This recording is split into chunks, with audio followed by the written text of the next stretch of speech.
நமக்காக மக்களுக்காக வேலை செய்யக்கூடிய, இந்த கான்ஸ்டிடியூஷனுக்காக வேலை செய்யக்கூடிய ஒரு நபராக அங்கு இருக்க வேண்டுமே தவிர அவர்கள் முதலமைச்சர் ஸ்டாலினுக்காகவும் திமுகவிற்காகவும் வேலை செய்யக்கூடிய ஒருவராக அங்கு இருக்கக்கூடாது. அப்படி இருக்க போறாங்கன்னா அவங்க இன்னைக்கே ரிசைன் பண்ணிட்டு போகட்டும். அப்போ இந்த டீலிமிட்டேஷன் எக்ஸசைஸ் இவ்வளவு மாத காலம் ஏதோ ஒரு காரணம் சொல்லி நீங்கள்லாம் டிலே பண்றீங்கன்னு சொன்னா இது உங்களுடைய லேக் ஆஃப் அட்மினிஸ்ட்ரேஷன் ஸ்கில்லை காமிக்குது. நீங்க எப்படி இந்த பதவியில் தொடர முடியும்? நீங்க மக்களுக்காக வேலை செய்கிறீர்கள், இதற்கு லட்சக்கணக்கான ரூபாய் சம்பளம் வாங்குகிறீர்கள், நீங்கள் மக்களுக்காக வேலை செய்ய வேண்டும், அரசியல் சாசனப்படி நடக்க வேண்டும். அதனால் இமீடியட்டாக அவர்கள் இந்த தேர்தலை நடக்க வேண்டும். ரொம்ப முக்கியமாக பிடிக்கணும், ஊரில் ஃபேஸ் நம்ம ஏன் இந்த ஜனநாயகமாக வச்சிருக்கோம்னா, மக்களுக்கு ஒரு பிரச்சனைனா அவங்களுக்கான தேர்ந்தெடுக்கப்பட்ட ஒரு முகம் அருகில் யார் இருப்பாங்கன்னா பஞ்சாயத்து தலைவர் தான். பஞ்சாயத்து தலைவர் நிறைய பேர் சொல்லுவாங்க, பஞ்சாயத்து தலைவர் நிறைய பேர் வந்து ஊழல் பண்றாங்க, அதெல்லாம் இருக்கு. பட் அதை தாண்டி ஊர்ல ஒரு பிரச்சனை, ஒரு குடிதண்ணி பிரச்சனை, ஒரு இந்த பிரச்சனைனா மக்கள் போய் யார் அணுக முடியும்னா பக்கத்துல பஞ்சாயத்து தலைவர் தான். எம்எல்ஏ எங்க இருப்பாரு யோசிச்சு பாரு. அதிகப்படியான பெண்களோட உரிமைகள் பாதிக்கப்படுது. அதிகப்படியான ஒடுக்கப்பட்ட சமூகத்திலிருந்து தலைவர்களை உருவாக்கி கொண்டிருக்கிறது ஊரக உள்ளாட்சிகள். இந்த தலித் லீடர்ஸ் ஒரு ஷெட்யூல் ட்ரைபல் லீடர்ஸ் அவங்க வந்து எமர்ஜ் ஆகிட்டு இருக்காங்க. அவங்களுடைய உரிமைகளை இந்த தமிழ்நாடு அரசு சப்ரஸ் பண்ணுது. ஒரே நாடு ஒரே தேர்தல் எந்த அளவுக்கு அபத்தமோ ஆபத்தோ அதே போல் உள்ளாட்சிகளுக்கான, அதுவும் ஊராட்சி உள்ளாட்சிகளுக்கான தேர்தலை நடத்தாமல் இருக்கிறதும் அதை கண்டுக்காமல் இருக்கிறதும் அந்த அளவுக்கான ஆபத்தும் அபத்தமும் இருக்குது. நாம் தமிழரோ டிவிகேவோ எந்த கட்சியும் குரல் கொடுக்கல. அப்போது இங்கே தன்னோட கட்சிக்காரவங்களுக்கு ஒரு பக்கம் துரோகம் பண்ணுறாங்க, அதாவது யாரும் அதிகாரத்துக்கு வந்துடக்கூடாது, அதிகார பரவல் நடந்துடக்கூடாது அப்படின்ற ஒரு இலக்கில் தான் திமுக செயல்படுதா? ஆனால் தமிழ்நாடு அரசு ஒரு சின்ன அக்கறை கூட இந்த கிராமப்புற மக்களுக்கு, ஊராட்சி ஒன்றியங்களுக்கான தேர்தலுக்கு, உள்ளாட்சிகளுக்கான தேர்தலுக்கு ஜனநாயகத்தின் மீது அக்கறையே இல்லாத அங்கே தெரியுது. அலட்சிய போக்கூட அங்கே பதிலளிக்கப்படுதுன்றதை பார்க்குறோம். அப்போ சட்டமன்றத்தில் உண்மையாலுமே நம்ம டங்ஸ்டனை சீரியஸாக பார்க்குறோம் அப்படின்னா இந்த 9624 ஊராட்சியில் இருக்கக்கூடிய சுற்றுச்சூழல் பிரச்சனைகளை பற்றி பேசுவதற்கு கிராம சபைக்கான அதிகாரங்கள் இருப்பதற்கு அங்கே மக்கள் பிரதிநிதிகள் இருக்கணும். அவங்க மூலியமாக அந்த நடப்பது தான் சரியான கிராம சபையாக இருக்கும். இந்த உள்ளாட்சி தேர்தலை பொறுத்தவரை நமக்கு இந்த உள்ளாட்சி தேர்தல் நடத்த வேண்டும், உள்ளாட்சி அதிகாரங்கள், கிராம சபை, இது எல்லாமே எங்கேருந்து வந்திருக்குன்னா அரசியல் சாசனத்திலேருந்து வந்திருக்கு. நம்மளுடைய அரசியல் சாசனத்தில் ஆரம்பிப்பதே உங்கள் எல்லாருக்கும் தெரியும். We the people of India having solemnly resolved to constitute into a sovereign, secular, socialist, democratic republic. மக்களாகிய நாம் இந்த அதிகாரங்களை இந்த கான்ஸ்டிடியூஷன் வழியாக இங்கே இருக்கக்கூடிய பொது ஊழியர்களாக இருக்கட்டும், தேர்ந்தெடுக்கப்பட்டவர்களாக இருக்கட்டும், இவர்கள் அனைவருக்கும் மக்களாகிய நாம் தான் இந்த அதிகாரத்தை கொடுத்திருக்கிறோம். அந்த கான்ஸ்டிடியூஷன்ல 73வது அமெண்ட்மெண்டாக வரக்கூடியதுதான் இந்த உள்ளாட்சி தேர்தல் சம்பந்தமான. எதற்கு? ஒவ்வொரு கிராமமும் ஒரு யூனிட் ஆஃப் செல்ஃப் கவர்மெண்டா இருக்கணும், அவர்கள் சுய ஆட்சி செய்யக்கூடிய அளவில் ஒவ்வொரு கிராமமும் இருக்க வேண்டும். அப்படிங்கிறதுக்காக தான் இந்த அதிகாரங்கள் கொடுக்கப்பட்டிருக்கு. அதில் தான் நம்ம கிராம சபையை உருவாக்கி இருக்கிறோம். அதில் தான் நம்ம வந்து பஞ்சாயத்து தலைவர்கள்லேருந்து ஆரம்பித்து இந்த 3 tier சிஸ்டம் முழுக்க நம்ம உருவாக்கியிருக்கோம். அப்போ அந்த 73rd அமெண்ட்மெண்ட்டில் நம்ம கான்ஸ்டிடியூஷனில் மக்களாகிய நாம் இந்த பஞ்சாயத்தி ராஜ் சட்டம் மூலமாகவோ இல்லை மற்ற வழிகள் மூலமாகவோ நம்ம என்ன சொல்லியிருக்கிறோம் அப்படிங்கிறதுக்கு நான் வந்து உங்களுக்கு நம்ம அந்த அமெண்ட்மெண்ட்டோடைய செக்ஷன் 243E நான் உங்களுக்கு படிச்சு காமிக்க விரும்புகிறேன். இது வந்து நம்ம அரசியல் சாசனத்தில் இருப்பது. An election to constitute a panchayat shall be completed before the expiry of its duration specified in clause 1. Clear? An election to constitute a panchayat. So எப்போ தேர்தல் நடத்தணும் பஞ்சாயத்தில் அப்படின்னா before the expiry of its duration as specified in clause 1. Clause 1 என்னன்னா every panchayat unless sooner dissolved under any law for the time being in force shall continue to be there for 5 years. So 5 வருடத்திற்கு ஒரு பஞ்சாயத்து என்பது இருக்கும். அந்த 5 வருடம் முடிவடையும் காலத்திற்கு முன்பாகவே தேர்தல் என்பது நடத்தியாக வேண்டும் என்பது அரசியல் சாசனத்தின் மூலமாக மக்களாகிய நாம் இந்த அரசுக்கும் அதிகாரத்தில் இருப்பவர்களுக்கும் சொல்லியிருக்கக்கூடிய விஷயம். அப்போ இன்றைய தினம் ஜனவரி 5 இவர்களுக்கான இந்த 9,000 சொச்சம் பஞ்சாயத்துகளுக்கு முடியுது அப்படின்னும் பொழுது அரசாங்கம் அதற்கு 1 மாத காலத்திற்கு முன்பாகவே நீங்க என்ன அனௌன்ஸ் பண்ணியிருக்கணும், என்னைக்கு நாமினேஷன் எல்லாமே தாக்கல் செய்வது, தேர்தல் நடத்துவது, தேர்தலுக்கான எண்ணிக்கை ரிசல்ட் எல்லாமே 1 மாத காலத்திற்கு முன்பே இன்னைக்கு அனௌன்ஸ் பண்ணியிருக்கணும். இன்னைக்கு நம்ம 17 டிசம்பர்ல இருக்கோம், ஜனவரி 5 இன்னும் 18 நாட்கள் தான் இருக்கு. அப்படின்னா ரொம்ப தெளிவாக ஒன்று இருக்கிறது, ஜனவரி 5 முன்பு தேர்தல் நடக்க போவதில்லை. அதுதான் இதை காண்பிக்கும். அப்போ 5 வருடத்திற்கு ஒரு முறை அதற்குள்ளாக தேர்தல் நடத்த வேண்டும் என்ற நம்ம மக்களுடைய மேண்டேட்டை இதைதான் உச்ச நீதிமன்றம் உயர் நீதிமன்றம் சுட்டி காமிக்கிறாங்க, வேற ஒன்றும் இல்லை. இது மக்கள் மூலமாக அரசியல் சாசனம் மூலமாக உங்களுக்கு கொடுக்கப்பட்டிருக்கிற மேண்டேட். இதை நீங்கள் ஒரு பொழுதும் வேற எந்த காரணத்தை சொல்லியும் நீங்க தட்டி கழிக்க முடியாது அப்படிங்கிறதா சொல்லியிருக்கிறோம்.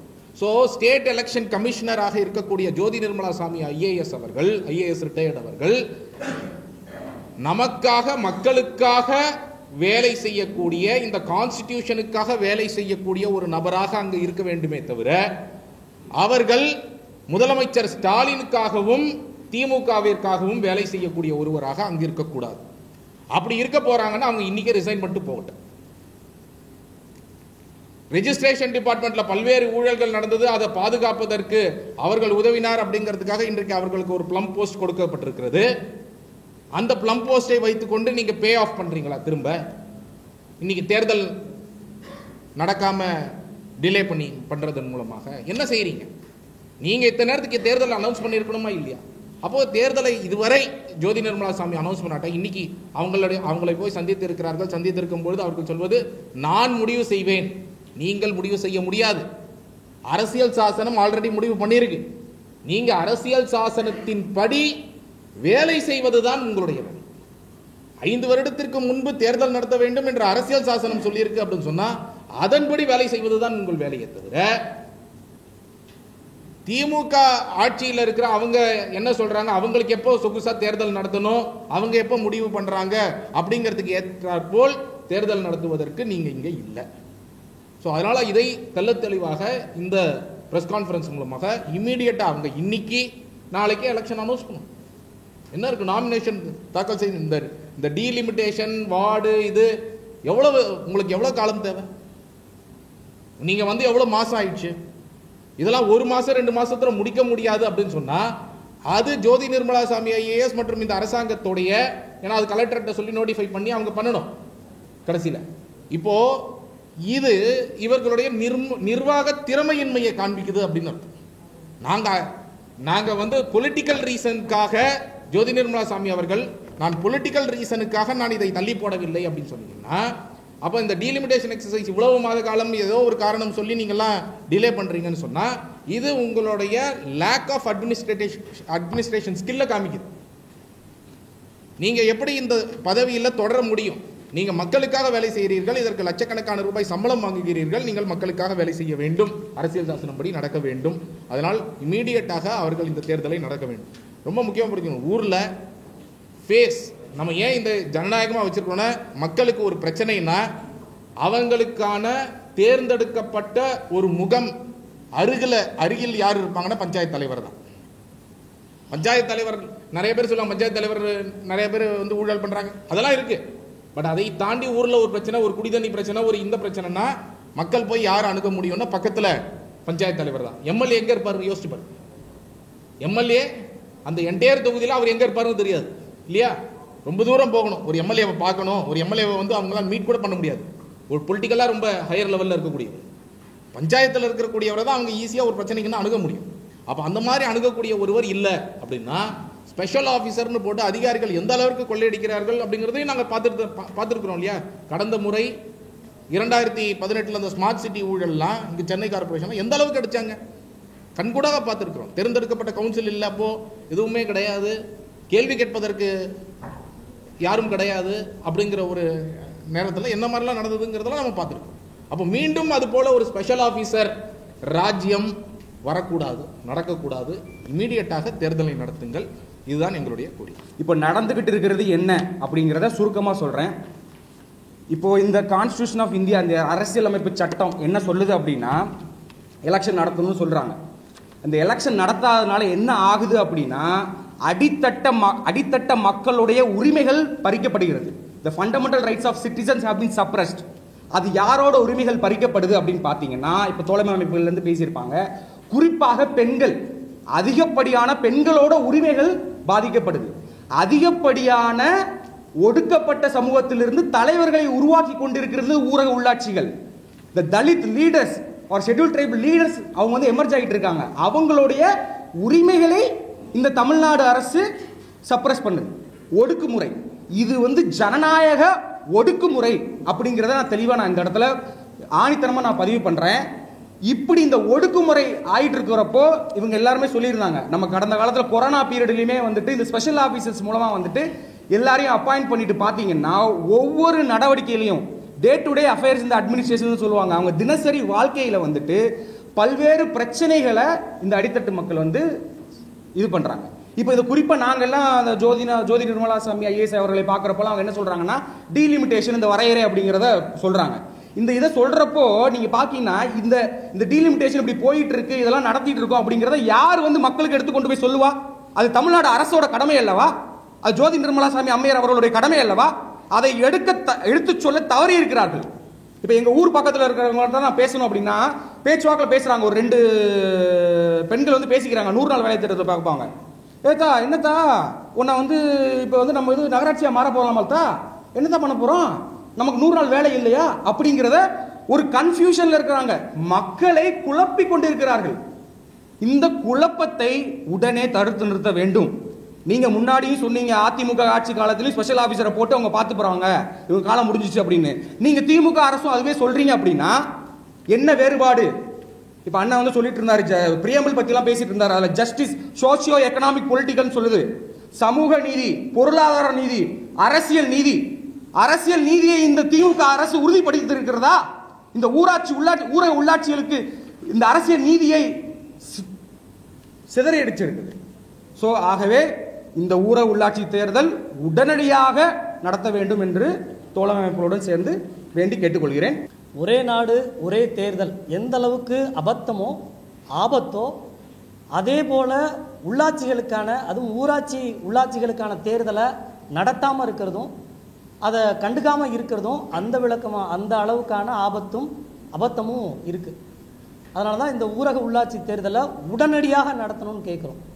ஒரு சில நாளுக்கு முன்னால் திமுக என்ன சொன்னாங்கன்னா 200 தொகுதிகள் எங்கள் இலக்கு, அடுத்து அதிமுகவும் 200 தொகுதி ஜெயிக்கிறதா இருந்தால் அது அதிமுகவாக தான் இருக்குன்றாங்க. ஒரு சட்டமன்றத்துக்கு வெறும் 234 நபர்களை கொண்டு வரதுக்கான ஒரு சட்டமன்றத்தை இலக்க பார்க்கக்கூடியவங்க இன்னைக்கு 9624 சட்டமன்றங்கள். இது ஒவ்வொன்றும் அந்த பகுதியோட சட்டமன்றம். அந்த சட்டமன்றத்துக்கு ஏன் திமுகவோ அதிமுகவோ பிஜேபியோ காங்கிரஸோ நாம் தமிழரோ டிவிகேவோ எந்த கட்சியும் குரல் கொடுக்கல? அப்போது இங்கே தன்னுடைய கட்சிக்காரவங்களுக்கு ஒரு பக்கம் துரோகம் பண்ணுறாங்க, அதாவது யாரும் அதிகாரத்துக்கு வந்துடக்கூடாது, அதிகார பரவல் நடந்துடக்கூடாது அப்படின்ற ஒரு இலக்கில் தான் திமுக செயல்படுதா? இல்லை இது குறித்தான அலட்சிய போக்கு அதிமுகவில் கடந்த ஆண்டுகளில் பார்த்தோம். கடந்த 3 ஆண்டுகளில் மாவட்டங்களை உருவாக்குறதுக்காக வார்டு வரையறைன்ற காலகட்டத்தில் ஏறக்குறைய 3-4 ஆண்டுகள் நம்ம லோக்கல் பாடி கவர்னன்ஸ் இல்லாமல் அங்கே பிரச்சனைகளையும் சந்தித்தோம். இன்னொரு பக்கம் சமீபத்தில் இதுவரைக்கும் தமிழ்நாடு தலைமை தேர்தல் ஆணையரை பார்க்குறோம், இன்னொரு பக்கம் CM2 அவங்கள பார்க்குறோம், அந்த ரூரல் டெவலப்மெண்ட் ககன்தீப் சிங் பேடி அவங்களுக்கும் தகவலை கொடுக்குறோம்.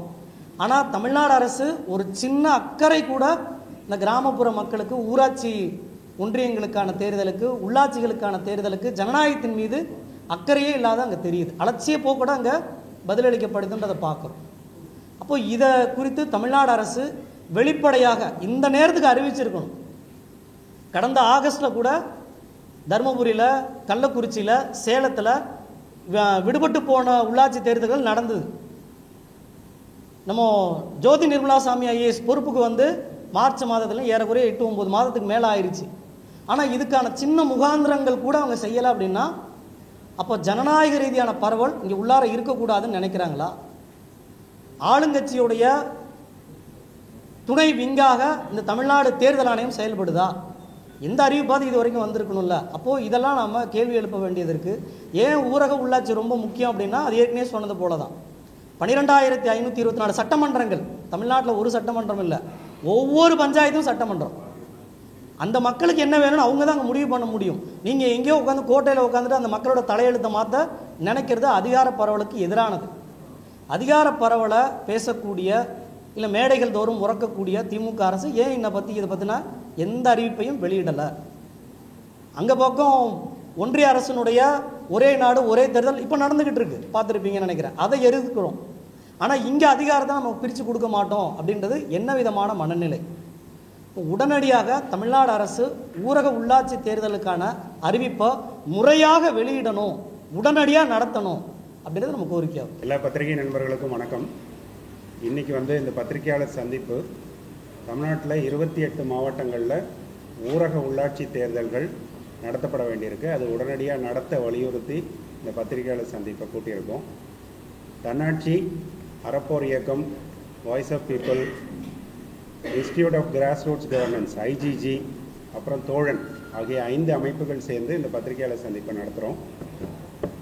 இப்போ என்ன சூழல் தமிழ்நாட்டில் நிலவுது அப்படின்னா, 2019 டிசம்பரில் எலெக்ஷன் நடந்த 27 மாவட்டங்கள், அதில் நாகப்பட்டினம் மாவட்டத்திலேருந்து மயிலாடுதுறை மாவட்டம் தனியாக பிரிக்கப்பட்டிருக்கு 2020.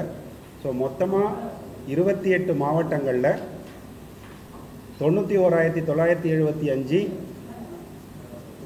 உள்ளாட்சி உறுப்பினர்களுடைய பதவிக்காலம் வரக்கூடிய 5/1/2025 அன்று முடியுது. ஸோ உடனடியாக இது தேர்தல் நடத்த வேண்டிய கட்டாயம் இருக்குது. அதை பற்றி தான் இன்றைக்கி உங்களை சந்திக்கிறோம். இந்த தேர்தல் நடத்த வேண்டிய அவசியம் என்ன, சட்டம் என்ன சொல்லுது, இந்திய அரசியலமைப்பு சட்டம் என்ன சொல்லுது, வெவ்வேறு உச்சநீதிமன்ற உயர்நீதிமன்ற தீர்ப்புகள் இது குறித்து என்ன பேசுது, வார்டு மறுவரையறை பண்ண தேர்தல் தள்ளி போகலாமா, இந்த மாதிரியான விஷயங்கள் பேச போகிறோம். அதே போல் இது ஒரு பக்கம் சட்ட நிலைப்பாடு இருந்தாலும் கள அளவில் தேர்தல் நடக்கலை அப்படின்னா மக்கள் எந்த அளவுக்கு சிரமத்துக்கு உட்படுவாங்க, இதில் சிவில் சமூகத்துடைய பொறுப்பு என்ன, அரசியல் கட்சிகளுடைய பொறுப்பு என்ன, இதெல்லாம் கொஞ்சம் சுருக்கமாகவும் அழுத்தமாகவும் பேசுகிற மாதிரி யோசிச்சிருக்கோம். இப்போ ரொம்ப சுருக்கமான ஒரு அறிமுகம் மட்டும் நான் சொல்கிறேன், அடுத்தடுத்து தோழர்கள் பேசுவாங்க. இன்றைக்கி இருக்கக்கூடிய சூழலில் 91,975 ஊரக உள்ளாட்சி உறுப்பினர்கள், அதில் 515 மாவட்ட ஊராட்சி வார்டு உறுப்பினர்கள், 5090 ஊராட்சி ஒன்றிய வார்டு உறுப்பினர்கள், 9624 கிராம ஊராட்சி தலைவர்கள், 76,746 கிராம ஊராட்சி வார்டு உறுப்பினர்களுக்கான பதவிக்காலம் 5/1/2025 முடியுது. இப்போ இதில் இந்த எலெக்ஷன் இது வரைக்கும் கடந்த 2019 எலெக்ஷன் நடத்த வேண்டிய சூழலில் டிசம்பர் முதல் வாரத்தில் பொது அறிவிப்பு மாநில தேர்தல் ஆணையம் வெளியிட்டு இருந்தாங்க. ஆனால் இப்போ இது வரைக்கும் மாநில தேர்தல் ஆணையம் எந்த விதமான பொது அறிவிப்பையும் வெளியிடவில்லை. ஸோ இது தொடர்பாக நாங்கள் கடந்த 9ஆம் தேதி 9/12/2024 அன்று மாநில தேர்தல் ஆணையரை நேரில் சந்தித்து ஒரு ரெப்ரசன்டேஷன் கொடுத்தோம். உடனடியாக ஜோதி நிர்மலசாமி அவங்கள நேரடியாக சந்தித்து ரெப்ரசன்டேஷன் கொடுத்தோம். ஆனால் இப்போ எலெக்ஷன் உடனடியாக நடத்தக்கூடிய மூடில் கவர்மெண்ட் இருக்கிற மாதிரி தெரில, மாநில தேர்தல் ஆணையரும் இருக்கிற மாதிரி தெரில. இதையே வலியுறுத்தி தலைமைச் செயலகத்தில் முதல்வர் செயலாளர் 2 டாக்டர் MS சண்முகம் IAS அவர்களை நேரில் சந்தித்து ஒரு ரெப்ரசன்டேஷன் கொடுத்துருக்கோம். இப்போ இருக்கக்கூடிய சூழலில் என்ன தகவல்கள் வெளியில் வருது அப்படின்னா, எலெக்ஷன் இப்போ உடனடியாக நடத்துகிற மாதிரி அரசாங்கம் நினைக்கல, மாநில தேர்தல் ஆணையமும் நினைக்கல. ஆனால் சட்டப்படி இந்த மாதிரியான சூழலில் 5 வருடங்களுக்குள்ள ஒரு பதவி உருவாக்கப்பட்டு பதவியேற்ற நாளில் இருந்து அடுத்த 5 வருடங்களுக்குள்ள எலெக்ஷன் 5 வருடம் முடியறதுக்குள்ள எலெக்ஷன் நடத்தி ஆகணும் அப்படின்றது இந்திய அரசியலமைப்பு சட்டத்துடைய 243E அப்படின்ற பிரிவு ரொம்ப தெளிவாக சொல்லுது. எந்த காரணம் கொண்டும் அந்த 5 வருடங்களை தாண்டி போகக்கூடாது அப்படின்றது ஒரு கான்ஸ்டியூஷனல் மேண்டேட்டாக இருக்குது. ஒரே ஒரு சூழலில், அதாவது டிசால்வ் பண்ண 5 வருஷத்துக்கு முன்னாடி அந்த உள்ளாட்சிகள் கலைக்கப்பட்டால் ஒரு 6 மாதம் நீட்டிப்பு உண்டு. பட் அதை தாண்டி 5 வருடங்களுக்குள்ள எலெக்ஷன் நடத்தி ஆகணும் அப்படின்ற கான்ஸ்டியூஷனல் மேண்டேட் இருக்குது. இரண்டாவதாக, இதை முழுக்க செயல்படுத்த வேண்டிய பொறுப்பு வந்து மாநில தேர்தல் ஆணையத்துக்கு இருக்குது. இந்த 5 வருடத்துக்குள்ளே எலெக்ஷன் நடத்த வேண்டிய பொறுப்பு மாநில தேர்தல் ஆணையத்துக்கு இருக்குது. அதுக்கு முழு ஒத்துழைப்பையும் வழங்க வேண்டிய பொறுப்பு மாநில அரசுக்கு இருக்குது. இதெல்லாம் இந்திய அரசியலமைப்பு சட்டத்தில் ரொம்ப தெளிவாக இருக்குது. அசாதாரண சூழல்கள், அதாவது வெள்ளமோ இல்லை வந்து கோவிடோ இல்லை வந்து வேறு கலவரமோ, இந்த மாதிரி அசாதாரண உண்மையான காரணங்கள் இருந்தால் ஒழிய எலெக்ஷனை தள்ளி போடக்கூடாது அப்படின்னு பல்வேறு உச்சநீதிமன்ற உயர்நீதிமன்ற தீர்ப்புகள் இருக்குது. இந்த சூழலில் தான் மாநில தேர்தல் ஆணையத்தையும் மாநில அரசையும் நம்ம வந்து உடனடியாக தேர்தல் நடத்த வலியுறுத்துகிறோம். வார்டு மறுவரையை ஒரு காரணமாக காமிக்கக்கூடிய சூழல் இருக்குது. அதை பற்றியும் நாங்கள் பின்னாடி பேசுகிறோம். அதுலேயும் சட்டம் என்ன சொல்லுதுன்றதையும் பேசுகிறோம். அனைத்து சமூக அமைப்புகளும் இந்த தேர்தல் சமயத்தில் மட்டுமல்ல, தொடர்ந்து நகர்ப்புற ஊரக உள்ளாட்சிகளை வலுப்படுத்துகிற பணிகளில் இருக்கிறோம். அதில் மிக முக்கியமான ஒரு காலகட்டம் நடைபெற வேண்டிய ஊரக உள்ளாட்சி தேர்தலை தமிழ்நாடு அரசு திட்டமிட்டு புறக்கணிக்குது அப்படின்றத உங்கள் மூலமாக பொதுமக்களுக்கு கொண்டு போய் சேர்க்கறதுக்காக தான் நம்ம சந்திப்பு இருக்குது. இப்போ பல பேர் யோசிக்கலாம், இந்த தேர்தல் எந்த அளவுக்கு முக்கியம். ஒன்று, சட்ட ரீதியாக பார்க்கும்போது அது வலுவாக கான்ஸ்டியூஷன் சொல்லப்பட்டிருக்கிற மாதிரி எப்படி நாடாளுமன்ற சட்டமன்ற தேர்தல்கள் நடத்தப்படுமோ அது மாதிரி தடையின்றி உள்ளாட்சி தேர்தல்களும் நடக்கணும் அப்படின்றது கான்ஸ்டியூஷனில் இருக்குது. பல உயர்நீதிமன்ற உச்சநீதிமன்ற உத்தரவுகள் அது தெளிவாக இருக்குது. இப்போ களத்தில் பார்த்தீங்கனாலே தமிழ்நாட்டில் கிட்டத்தட்ட 12,525 கிராம பஞ்சாயத்துகள் இருக்குது சொன்னாங்க நமக்கு முன்னாடி பேசும்போது. இந்த தேர்தல் நடக்கலை அப்படின்னா கிட்டத்தட்ட 9,624 ஊராட்சிகளில் வேக்கண்ட் ஆகுது. அதில் பாதி பேர் பெண்களாக இருக்கிறாங்க. இங்கே நம்ம சமூக நீதி பேசும்போது, அதிகாரங்கள் பரவலாக்கப்படும் பேசும்போது கிட்டத்தட்ட 5000க்கும் மேற்பட்ட பெண் தலைவர்கள் இல்லாமல் போகுது அப்படின்றது வேக்கன்சியாக மட்டும் பார்க்க முடியாது. எத்தனை ஆண்டுகளுக்கு பின்னாடி அவங்க பொறுப்புக்கு வந்திருக்கிறாங்க, என்ன செஞ்சுக்கிட்டு இருக்கிறாங்க, அவங்க வேலைகள் தடைப்படும் போது என்ன பாதிப்புகள் ஏற்படும் அப்படின்றதையும் நம்ம புரிஞ்சிக்க வேண்டியிருக்கு. உதாரணம் சொல்லணும் அப்படின்னா, கரூர் மாவட்டம் கிருஷ்ணராயபுரம் ஒன்றியத்தில் ஒரு பட்டியலின பெண் தலைவர் எப்பயுமே நம்மக்கிட்ட பேசுவாங்க, ரொம்ப நம்பிக்கையோடு பேசுவாங்க. முதல் தலைமுறை பட்டதாரி, எம்ஃபில் முடித்தவங்க. அவங்க வேலை செய்யும்போது தைரியமாக எதிர்கொண்டாலும் பல சமயங்களில் அந்த ஊராட்சியிலே 25 ஆண்டு காலமாக இருக்கக்கூடிய ஒரு ஊராட்சி செயலர் எப்படி வேலை செய்ய விடாமல் தடுக்கிறாரு, என்னென்ன பாதிப்புகள் வருது அப்படின்றத பெரும்பாலும் நம்மக்கிட்ட சொல்லுவாங்க. ஒரு அலுவலராக அங்கே இருந்து ஒரு தடை என்ன வருது, ஒரு பட்டியலின பெண்ணாக வந்து எனக்கான வாய்ப்பை செயல்படுத்துவதில் என்ன சிக்கல் இருக்குது அப்படின்னு சொல்லுவாங்க. போன வாரம் பேசும்போது அவங்க சொல்கிறாங்க, இவ்வளோ நாள் நான் நம்பிக்கையாக ஊரில் வேலை செஞ்சுட்டேன், ஒரு சுய உதவிக்குழு உறுப்பினராக இருந்து 100 நாள் பணித்திட்ட பொறுப்பாளராக இருந்து படிப்படியாக வார்டு மெம்பராகி தலைவராகி வந்துட்டேன். இப்போ இந்த தேர்தலே நடக்காது அப்படின்னா என் ஊர் இத்தனை நாள் நான் செஞ்ச வேலை, இந்த செயலாளர் என்ன நடக்கும் அப்படின்னு அவங்க கேட்குறாங்க. இது ஏதோ செயலாளர்களுக்கு எதிராக சொல்லலை, அலுவலர்கள் கையில் நிர்வாகம் போகக்கூடாது என்பது தான் நம்ம சொல்கிறோம். கடந்த 2016 நவம்பரில் முதல் முறையாக தமிழ்நாட்டில் 1996க்கு அப்புறம் முதல் முறையாக கடந்த 2016 நவம்பரில் இந்த அலுவலர்கள் மூலியமாக, குறிப்பாக பிடிஓ மூலியமாக நிர்வாகம் நடத்துறது. தலைவர்கள் கிடையாது, வார்டு மெம்பர் கிடையாது, ஒன்றிய கவுன்சிலர் கிடையாது, மாவட்ட கவுன்சிலர் கிடையாது. எல்லாருக்கும் பதிலாக யார் கையெழுத்து போட்டு தீர்மானம் முடிவு பண்ணுவா, ஒரு பிடிஓ பண்ணுவார். ஒரு யூனியனில் இப்போ சீர்காழி யூனியன் இருக்குன்னா சீர்காழி யூனியனில் இருக்கிற 30க்கும் மேற்பட்ட ஊராட்சியின் திட்டங்கள், நடைமுறை, செயல்கள், அந்த மக்களுக்கான முக்கியமான சான்றிதழ்கள் வழங்குகிற பொறுப்பை அந்த தலைவர், வார்டு உறுப்பினர் எல்லாரையும் தாண்டி அவங்க யாரும் இருக்க மாட்டாங்க. நீங்கள் பிடிஓ கிட்ட யூனியன் ஆஃபீஸில் போய் கையெழுத்து வாங்குங்கன்னு சொல்கிற ஒரு நிர்வாக முறையை இந்த மாநில சுயாட்சி பேசுகிற தமிழ்நாடு அரசு எவ்வளோ தைரியமாக மக்கள் யாரும் கேட்க மாட்டாங்கன்ற நம்பிக்கையில் இவங்க முன்னெடுக்கிறாங்களா அப்படின்னு நம்ம ஒன்று கேட்க வேண்டியிருக்கு. இன்னொன்று மிக முக்கியமாக நமக்கு தெரியும், கடந்த சமீபத்தில் நடந்து முடிஞ்ச கிராம சபையில் நிறைய கிராம சபை கூட்டங்கள் நடந்திருக்கு. பரந்தூரோட கிராம சபை கூட்டத்தை நீங்கள் கவனிச்சிருக்க முடியும். 10வது முறையாக கிராம சபையில் எங்கள் குளங்களையும் ஏரிகளையும் விளைநிலங்களையும் காப்பாற்றுங்கள் என்று சொல்லி எங்களுக்கு திட்டம் வேண்டான்னு சொல்லி பரந்தூரில் இந்த முறை 10வது முறையாக கிராம சபை தீர்மானம் நிறைவேற்றிருக்கிறாங்க. அரிட்டாப்பட்டியிலும் இந்த முறை கிராம சபையில் தீர்மானம் நிறைவேற்றிருக்கிறார்கள். சின்ன சின்ன சுற்றுச்சூழல் பிரச்சனைக்கு மக்கள் போய் பேசி தங்கள் உரிமைகளை ஜனநாயக ரீதியாக பதிவு செய்கிற இடமாக எது இருக்குது அப்படின்னா அரசமைப்பு கொடுத்திருக்கிற கிராம சபை அதிகாரங்கள் இருக்குது. அதை நடைமுறைப்படுத்துறது, அதுக்கு மேலே நடக்கிறது எல்லாமே வேற இருக்கலாம். ஆனால் என் உரிமையை பேசுவதற்கான இடமும் இல்லாமல் போயிடுமோ அப்படின்ற ஒரு அச்சத்தில் மக்களை வைக்கிற அரசாக தமிழ்நாடு இருக்கக்கூடாது. அதை நம்ம பார்த்துட்டு சும்மா இருக்கக்கூடாது அப்படின்றதுனால தான் இன்றைக்கி நம்ம உங்களை சந்திக்கிறோம்.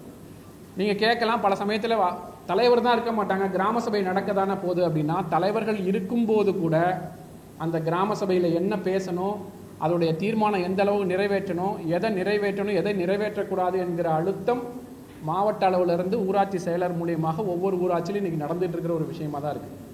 தலைவர், மக்கள், வார்டு உறுப்பினர்கள் இருக்கும்போதே குறிப்பிட்ட சில தீர்மானங்களை ஏற்ற முடியாமல் மக்கள் போராடிட்டு இருக்கிறாங்க. அது 8 வழிச்சாலை பிரச்சனையாக இருக்கலாம், உள்ளூரில் ஒரு குறிப்பிட்ட மக்களுக்கான திட்டங்கள் போய் சேகரலாம் இருக்கலாம். பரந்தூர் என்பது அதிகபட்ச உதாரணமாக இருக்குது. அப்போ யாருமே இல்லை, ஒரு மாவட்ட நிர்வாகம் நினச்சா ஒரு கிளர்க்கை வச்சு ஊரில் எந்த தீர்மானம் வேணால் நிறைவேற்றிக்கலாம் அப்படின்னா, நம்ம டங்ஸ்டனோட கோரிக்கையை சட்டமன்றத்தில் மட்டும் தீர்மானம் நிறைவேற்றுவது எப்படி பொருத்தமாக இருக்க முடியும்? நம்ம அதையும் பார்க்க வேண்டியிருக்கு.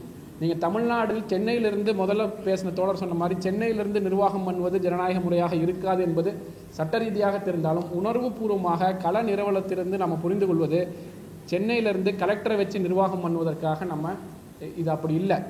அப்போ சட்டமன்றத்தில் உண்மையாலுமே நம்ம டங்ஸ்டனை சீரியஸாக பார்க்கணும் அப்படின்னா, இந்த 9624 ஊராட்சியில் இருக்கக்கூடிய சுற்றுச்சூழல் பிரச்சனைகளை பற்றி பேசுவதற்கு கிராம சபைக்கான அதிகாரங்கள் இருப்பதற்கு அங்கே மக்கள் பிரதிநிதிகள் இருக்கணும். அவங்க மூலியமாக அந்த நடப்பது தான் சரியான கிராம சபையாக இருக்கும். ஒரு பஞ்சாயத்து கிளர்க்கை வச்சு நான் தீர்மானம் போட்டு வாங்கிக்கிறேன் அப்படின்றது முறையான கிராம சபையாக இருக்கவே இருக்காது. சுருக்கமாக இன்னும் 2 விஷயம். ஒன்று, ஏற்கனவே லஞ்ச ஊழல் பிரச்சனையில் நம்ம பல சமயங்களில் நம்ம பார்க்குறோம். இது எல்லாத்துக்கும் என்ன ஒரு இவங்களுக்கு வசதியாக இருக்குன்னா, மக்கள் பிரதிநிதிகள் இல்லாமல் பிடிஓவை வச்சு நிர்வாகம் பண்ணுவது என்பது லஞ்ச ஊழலுக்கு மிகப்பெரிய சவாலாக இருக்கக்கூடிய ஒரு விஷயமா தான் இருக்குது. அதாவது பிடிஓ வச்சுட்டா நீங்கள் எவ்வளவு கோடிக்கணக்கான திட்டங்கள் கொண்டு வர்றதும் நாங்கள் பஞ்சாயத்து செக்ரட்டரியை வச்சு ஒரு தீர்மானம் போட்டுக்கலாம், கிராம சபை தீர்மானம் போட்டுக்கலாம். அது டெல்லியிலேருந்து வரக்கூடிய 100 நாள் வேலை திட்டமாக இருக்கட்டும், ஜல்ஜீவன் திட்டமாக இருக்கட்டும், இல்லை தமிழ்நாட்டிலிருந்து வரக்கூடிய அனைத்து கிராம அண்ணாமலை திட்டமாக இருக்கட்டும், எந்த திட்டமாக இருந்தாலும் மக்கள் பிரதிநிதிகள் இல்லாமல் இந்த அலுவலர்களை வைத்துக்கொண்டு நிர்வாகம் பண்ணுவது அப்படின்றது மிக மிக சிக்கலாக இருக்கும்.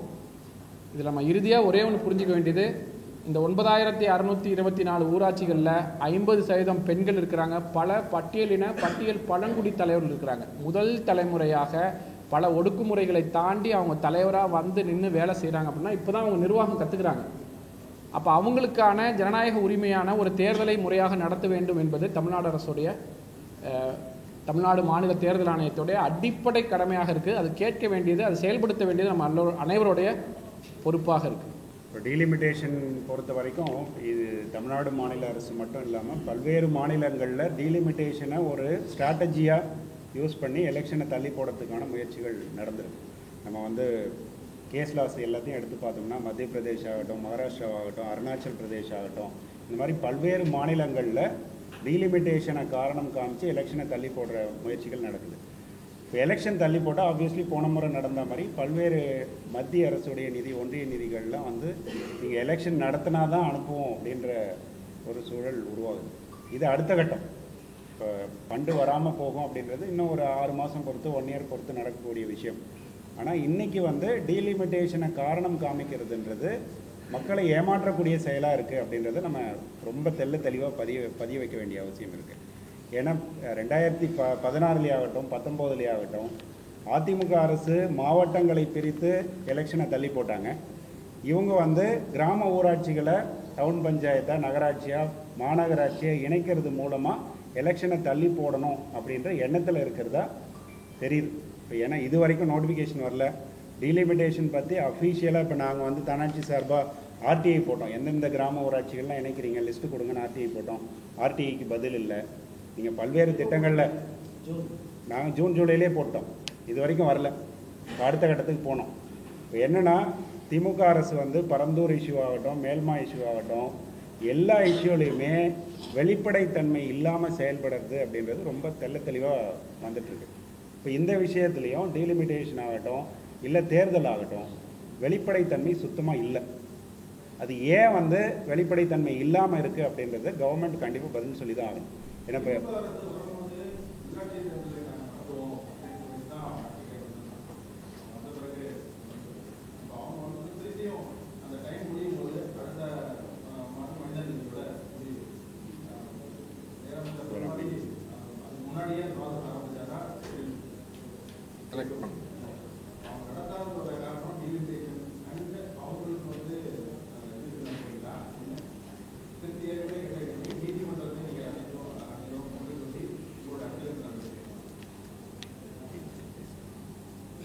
சரி, எங்களுக்கு நாங்கள் விசாரித்த வரைக்கும் தெரியக்கூடியது என்னன்னா, இப்போதைக்கு தேர்தல் நடத்தக்கூடிய மூடில் டிஎம்கே இல்லை.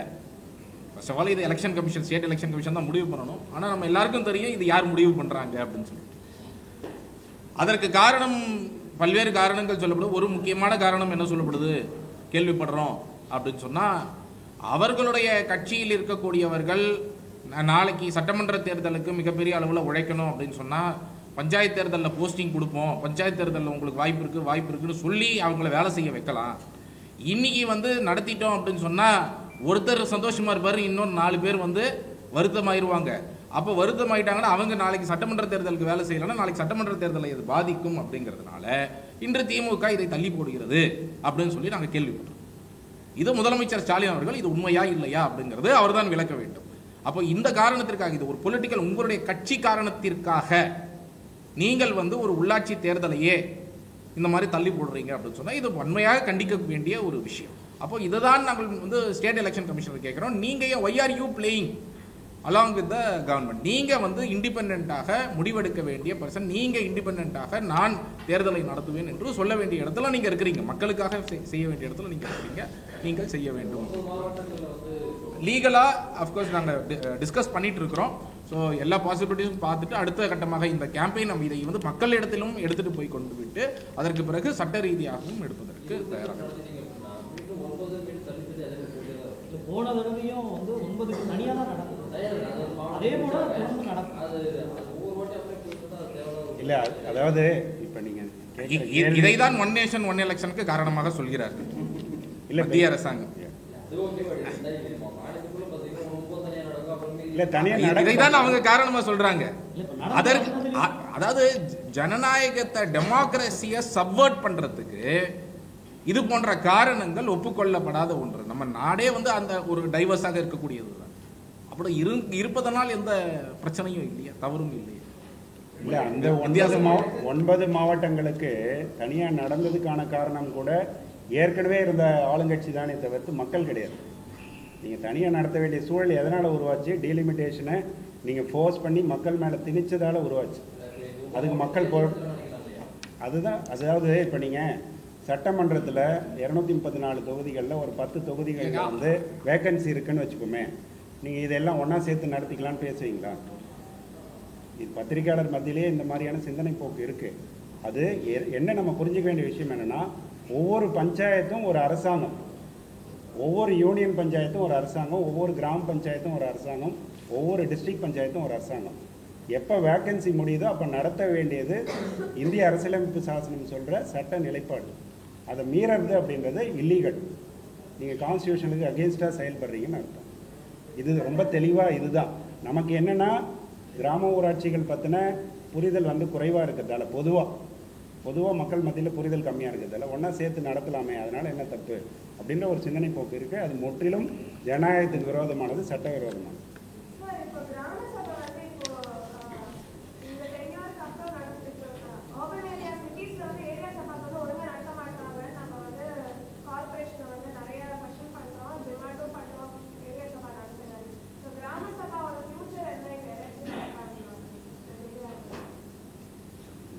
இப்போ கிராம சபை இப்போ பிரசிடென்ட்ஸோ இல்லை வார்டு மெம்பர்ஸ் இருக்கும்போதே நம்ம முதல்ல சொன்ன மாதிரி அவங்க நினைக்கிற மாதிரி ரெசல்யூஷன் பாஸ் பண்ணுறதுமே பிடிஓ மூலியமாக அந்த பஞ்சாயத்து செக்ரட்டரி உள்ளே உட்காந்துட்டு இது எழுதணும், இல்லை நான் இது ஒரு குறிப்பிட்ட விஷயம் சம்பவம் எழுதணும், நான் பிடிஓட்ட கேட்டு எழுதுறேன் அப்படின்ற சிக்கலோட தான் நகர்ந்துட்டு இருக்கு. இப்போ யாருமே இல்லை, கிராம சபை நடக்குது, ஆனால் அந்த தீர்மானம், ரெசல்யூஷனு, மற்ற எல்லா விஷயங்களும் கிளர்க்கு தான் செய்வார் அப்படின்னா அது மக்களோட வாய்ஸாக இருக்காது. அது கவர்மெண்ட் என்ன நினைக்கிறோ அதுக்கு தேவையான தீர்மானங்களை அவங்களே நிறைவேற்றி போயிடுவாங்க. அதுதான் நம்ம பழைய ஸ்பெஷல் ஆஃபீஸர் பீரியட் இருந்த போது நம்ம பார்த்தோம். ரொம்ப வீக்கன் ஆகிற ஒரு விஷயமா தான் இருக்கும் கிராம சபை. அதான் இன்னொரு விஷயம் என்னன்னா, தீர்மானம் கொண்டு வந்ததாங்க, மக்கள் ஒரு தீர்மானம் கொண்டு வந்தாங்க, செயல்படுத்துறது யாரு? இங்கே தலைவர் இருக்காரு, வார்டு மெம்பர்ஸ் இருக்காங்க, அந்த கவுன்சில் இருக்குது, அதை செயல்படுத்துறாங்க. தீர்மானம் கொண்டு வந்தப்போ யார் செயல்படுத்தாங்கன்னா மிகப்பெரிய கேள்வி இருக்குது. அப்போ கிராம சபையும் அங்கே பாதிக்கப்படக்கூடிய விஷயமா தான் இருக்குது. எப்படி அரசாங்கம் இதை செய்ய தவறுதோ, மாநில தேர்தல் ஆணையம் தவறுதுன்னு நம்ம இங்கே பேசிகிட்டு இருக்கோமோ, அதே மாதிரி தமிழகத்தில் இருக்க எதிர்க்கட்சிகளும் இதை பற்றி பேச வேண்டிய அழுத்தம் கொடுக்க வேண்டிய பொறுப்பு எல்லாருக்குமே இருக்குது. இப்போ நம்ம எப்படி நம்மளோட பொறுப்பை செய்கிறதுக்கு இங்கே வந்திருக்கோமோ, அதே மாதிரி அவங்களோட பொறுப்பு அவங்க இன்னும் முன்னாடியே இதை செஞ்சுருக்கணும். அதை செஞ்ச தவறுனதையும் நம்ம சுட்டி காட்டி நீங்கள்லாம் அதை வந்து எழுத வேண்டிய பொறுப்பு நம்ம எல்லோருக்கும் இருக்குது அப்படிங்கிற அந்த வேண்டுகோளை வச்சுட்டு நான் முடிச்சுக்கிறேன். தேங்க்யூ.